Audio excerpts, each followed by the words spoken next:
पूजा, जिसकी अभी अभी शादी हुई है, अपनी आंखों में नई नवेली दुल्हन के हजार सपने सजाए अपने ससुराल की दहलीज पार करती है। लेकिन शादी की पहली ही रात उसके साथ कुछ ऐसा घटित होता है जो उसकी रूह तक को कपा देता है। एक ऐसा भयानक सच जिसकी उसने कभी अपनी सबसे डरावनी कल्पनाओं में भी उम्मीद नहीं की थी। सहमी और टूटी हुई पूजा जब अपनी आखिरी उम्मीद अपनी जेठानी कमलेश के पास हिम्मत जुटाकर अपना दर्द बयां करने जाती है तो सांत्वना के बजाय उसे इनाम में मिलता है चेहरे पर एक जोरदार थप्पड़। पूजा जमीन पर गिरकर बिलख बिलख कर रोने लगती है। आखिर एक नई नवेली दुल्हन के साथ इतना बड़ा धोखा और जुल्म क्यों हुआ? यह कहानी आपको झकझोर कर रख देगी और अंत में एक बहुत गहरी सीख भी देकर जाएगी। लेकिन इस खौफनाक रात तक बात कैसे पहुंची, इसके लिए हमें कहानी के पन्नों को थोड़ा पीछे पलटना होगा। कहानी की असल धुरी है कमलेश। कमलेश एक जिम्मेदार गृहिणी है जो एक भरे पूरे परिवार को संभालती है। उसके परिवार में उसका पति, एक छोटी बेटी, सास, ससुर, एक खामोश दादी और उसका देवर अरुण है। कमलेश के लिए अरुण सिर्फ एक देवर नहीं बल्कि उसके सगे बेटे से भी बढ़कर है।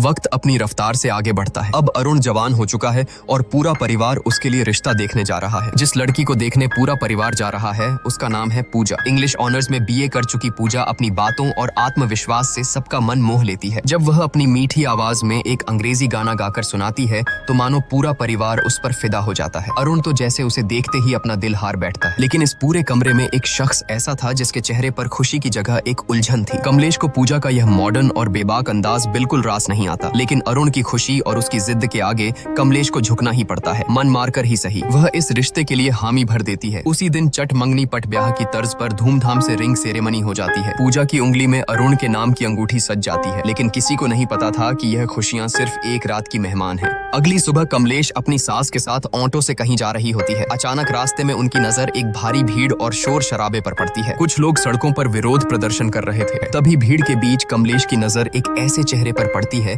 जिसे देखकर उसके पैरों तले जमीन खिसक जाती है। वह सरेआम भड़क उठती है और हुक्म सुनाती है कि ये सब नौटंकी तुरंत बंद करो। गुस्से से आगबूला कमलेश आगे बढ़ती है। पूजा का हाथ झटक कर पकड़ती है और उसकी उंगली से सगाई की अंगूठी बेदर्दी से खींचकर निकाल लेती है। एक ही पल में, एक झटके में उसने वो रिश्ता तोड़ दिया जो कल ही जुड़ा था। जब कमलेश यह तूफान लेकर घर लौटती है तो घर में कोहराम मच जाता है। कमलेश का पति उसे आईना दिखाते हुए कहता है कि जो रायता तुमने बिना सोचे समझे फैलाया है उसे अब तुम्हें ही समेटना होगा। बेचारा अरुण भी लाख मिन्नतें करता है, समझाने की कोशिश करता है कि पूजा की सोच गलत नहीं है, लेकिन कमलेश अपने गुरूर में अंधी हो चुकी थी। उसके कानों पर जूं तक नहीं रेंगती और वह किसी की एक नहीं सुनती। कुछ देर बाद कहानी में एक खूबसूरत और जज्बाती मोड़ आता है। अपने रिश्ते को बचाने और अपनी बात समझाने के लिए पूजा खुद कमलेश के पास पहुंचती है। वह बहुत ही नरमी से माफी मांगते हुए कहती है कि अगर हम सही के लिए और दूसरों के हक के लिए खड़े नहीं होंगे तो यह दुनिया धीरे धीरे खत्म हो जाएगी। कमलेश जो भले ही पुरानी सोच की थी लेकिन दिल की साफ थी, पूजा की बातों की गहराई को महसूस कर लेती है। उसका दिल पसीज जाता है और वह मुस्कुराकर कहती है कि मुझे बातें जरा देर से समझ आती हैं, लेकिन जब एक बार समझ आ जाएं तो मैं सही का साथ कभी नहीं छोड़ती। यह कहकर कमलेश पूरे मान सम्मान के साथ वो अंगूठी वापस पूजा को सौंप देती है। आखिरकार शहनाइयां बजती हैं और अरुण तथा पूजा विवाह के बंधन में बंध जाते हैं। लेकिन शादी की इस चकाचौंध के बीच एक परेशानी छिपी थी। शादी वाले दिन पूजा की तबीयत बेहद खराब थी। तेज बुखार और बदन दर्द के कारण उसका बुरा हाल था। फेरों के वक्त भी वह दवाइयों के सहारे मुश्किल से खुद को खड़ा रख पा रही थी। शादी की रस्में पूरी होने के बाद आती है वो रात जिसे हर नई नवेली दुल्हन अपनी जिंदगी की सबसे खूबसूरत रात मानती है, सुहाग रात। अरुण कमरे में आता है और कुछ इधर उधर की औपचारिक बातों के बाद वह पूजा के करीब आने लगता है। पूजा जो दर्द और बुखार से टूट रही थी बहुत ही स्पष्ट शब्दों में अरुण से कहती है कि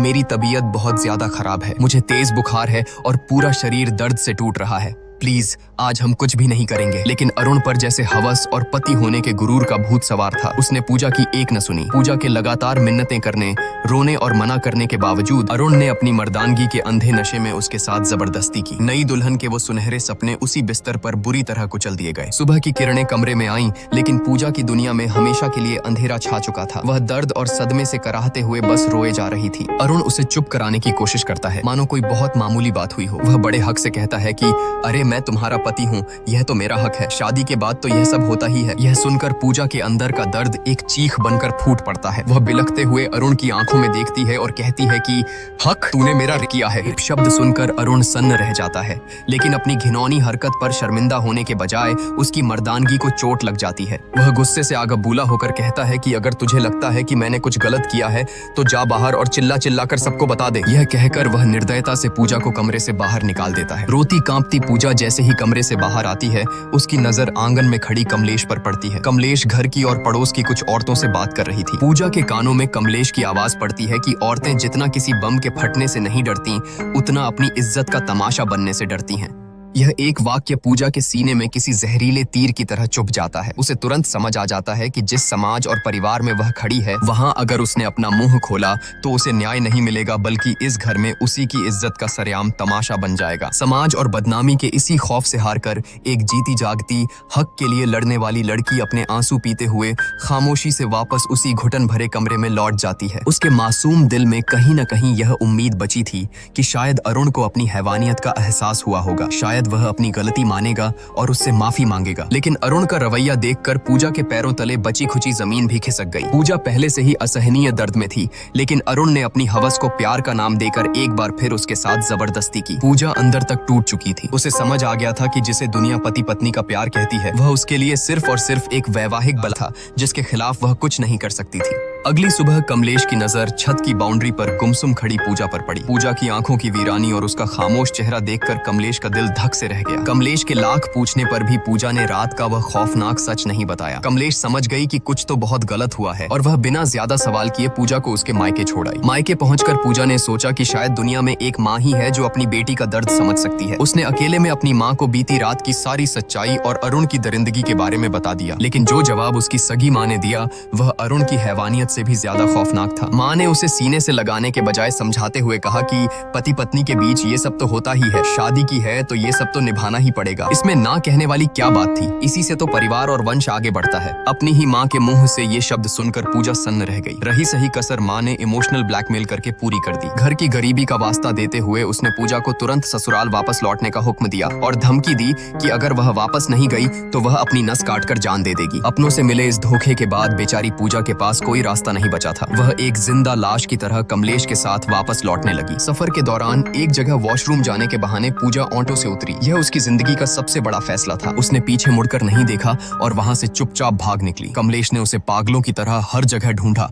लेकिन पूजा का कोई सुराग नहीं मिला। घर पहुंचकर जब कमलेश ने यह खबर दी तो पूरे परिवार में हड़कंप मच गया। सबने पूजा को ढूंढा, लेकिन वह जैसे हवा में गायब हो गई थी। हारकर कमलेश ने पूजा की दोस्त सोना को फोन मिलाया, जो एक एनजीओ में काम करती थी। सोना ने कहा कि उसे पूजा के बारे में कुछ नहीं पता, लेकिन वह उसे ढूंढने की पूरी कोशिश करेगी। आखिरकार सोना की तलाश पूरी होती है। पूजा उसे एक सुनसान पार्क के कोने में गुमसुम किसी सहमी हुई बच्ची की तरह बैठी मिल जाती है। जब कमलेश वहां पहुंचती है तो पूजा हिम्मत जुटाकर अरुण की उस खौफनाक रात की सारी दरिंदगी और सच्चाई कमलेश के सामने उगल देती है। लेकिन सालों से अरुण को अपने बेटे की तरह पालने वाली कमलेश का अंधा विश्वास सच्चाई पर भारी पड़ जाता है। सच सुनने के बजाय कमलेश का गुरूर टूटता है और वह गुस्से में आकर पूजा के गाल पर एक जोरदार थप्पड़ जड़ देती है। वह चिल्लाती है और पूजा को लगभग घसीटते हुए वापस उस कैद खाने में ले आती है। भले ही कमलेश ने पूजा को थप्पड़ मार दिया था, लेकिन एक औरत होने के नाते उसके अंदर शक का एक बीज बोया जा चुका था। वहीं दूसरी तरफ हम देखते हैं कि हनीमून के खूबसूरत वादियों में पूजा अंदर से पूरी तरह वीरान और खौफजदा थी। वह अरुण से एक आखिरी उम्मीद के साथ बात करने की कोशिश करती है,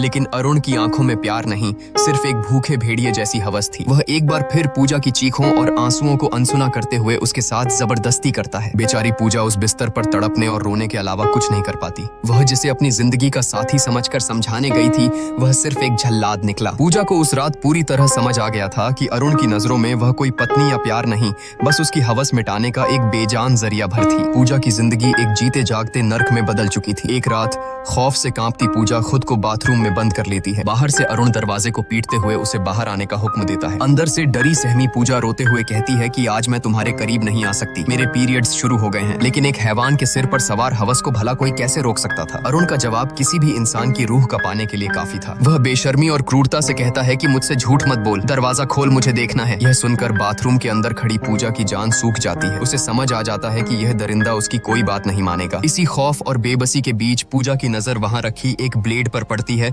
और सीन यहीं कट हो जाता है। अगली सुबह घर में कोहराम मच जाता है। सबको पता चलता है कि पूजा अस्पताल में है और उसकी हालत बेहद नाजुक है। पूरा परिवार बदहवास हालत में वहां पहुंचता है। अरुण बड़ी चालाकी से कमलेश और बाकी घर वालों को गुमराह करते हुए कहता है कि उसे औरतों वाली कोई अंदरूनी दिक्कत थी, शायद उसी वजह से यह हालत हुई है। लेकिन जब कमलेश अंदर जाकर लेडी डॉक्टर से बात करती है तो डॉक्टर जो सच बताती है वह सुनकर कमलेश के पैरों तले जमीन ही नहीं खिसकती बल्कि उसका पूरा वजूद हिल जाता है। डॉक्टर भारी आवाज में बताती है कि पूजा के उन नाजुक हिस्सों पर ब्लेड से गहरे कट लगे हैं और बहुत ज्यादा खून बहने की वजह से उसकी यह हालत हुई है। यह सुनकर कमलेश सन्न रह जाती है। वह तुरंत खुद को संभालती है और घर वालों को वापस भेज देती है, यह कहकर कि वह पूजा के पास रुकेगी। होश आने पर जब कमलेश पूजा के पास बैठती है तो पूजा आंसुओं में डूबकर वह कड़वा सच उगलती है जिसने उसे इस हद तक जाने पर मजबूर किया। यह दर्द सुनकर कमलेश अंदर तक टूट जाती है। उस रात जब कमलेश घर लौटती है तो पूजा के दर्द को महसूस करने के लिए वह खुद बाथरूम में जाती है और हाथ में वही ब्लेड उठाती है।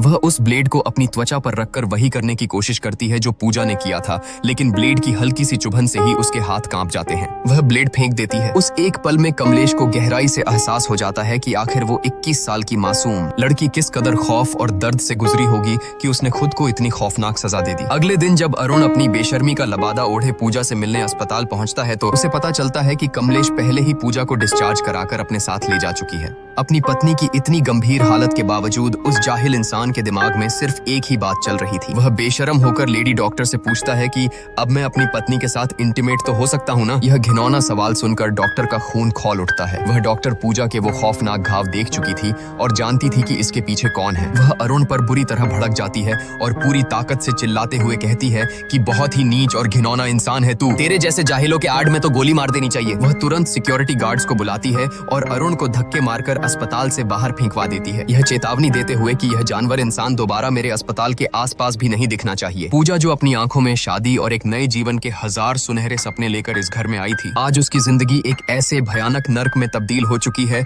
जहां उसका ही पति उसका सबसे बड़ा मुजरिम बन गया है। प्यार और हक के नाम पर पूजा ने जो झेला है वो मौत से भी बदतर था, लेकिन अब जब पूजा मौत के मुंह से वापस लौट आई है और उसे उस कमलेश का साथ मिल गया है जो कल तक उसी के खिलाफ खड़ी थी, तो अब आगे क्या होगा? आपके हिसाब से अब पूजा को क्या कदम उठाना चाहिए? क्या उसे अरुण को माफ कर देना चाहिए या उसे ऐसी सजा देनी चाहिए जो एक मिसाल बन जाए? अपनी राय हमें कमेंट्स में जरूर बताएं। वीडियो को लाइक करें और चैनल को सब्सक्राइब करना बिल्कुल ना भूलें ताकि पूजा की कहानी का अगला और सबसे अहम हिस्सा आते ही आप तक पहुंच सके। मिलते हैं बहुत जल्द कहानी के अगले भाग में।